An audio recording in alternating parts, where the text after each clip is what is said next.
bienvenue sur Hashtag Protestant 2.0. Je suis heureuse de vous retrouver en ce vendredi matin, Mittesheim. On est le 9 octobre et pour démarrer la journée, mais aussi pour démarrer le week-end qui s'annonce, je vous propose de lire un court extrait dans l'évangile de Jean au chapitre 19 à partir du verset 28. Un passage court, intense, c'est la mort de Jésus et la différence des trois autres évangiles.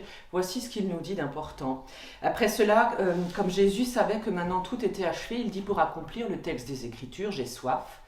Il y avait là un vase plein de vinaigre, et les soldats trempèrent donc une éponge dans le vinaigre, la fixèrent à une branche d'hysope, et l'approchèrent de la bouche de Jésus.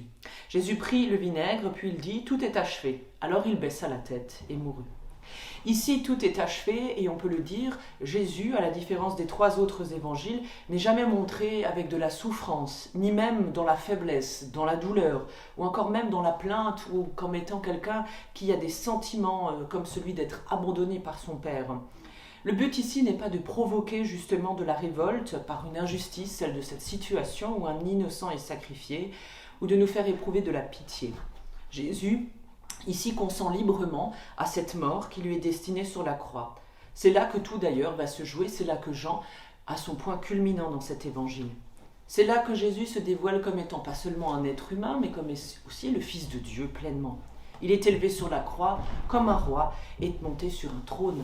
Ainsi donc, cette manière de représenter la mort de Jésus dans l'évangile de Jean, qui diffère des trois autres, nous dit bien que Jésus était pleinement homme, pleinement divin, mais que ceci, en tout cas, n'a pas altéré la qualité de son amour, de sa compassion et de sa mission parmi nous. Et pour terminer, je vous propose une prière pour aujourd'hui et pour ce week-end.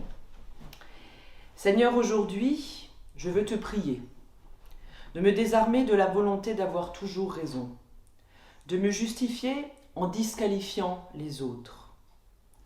Apprends-moi à ne pas être constamment sur mes gardes, à ne pas me crisper jalousement sur mes richesses. Mets en mon cœur ta paix, qui chassera ma peur.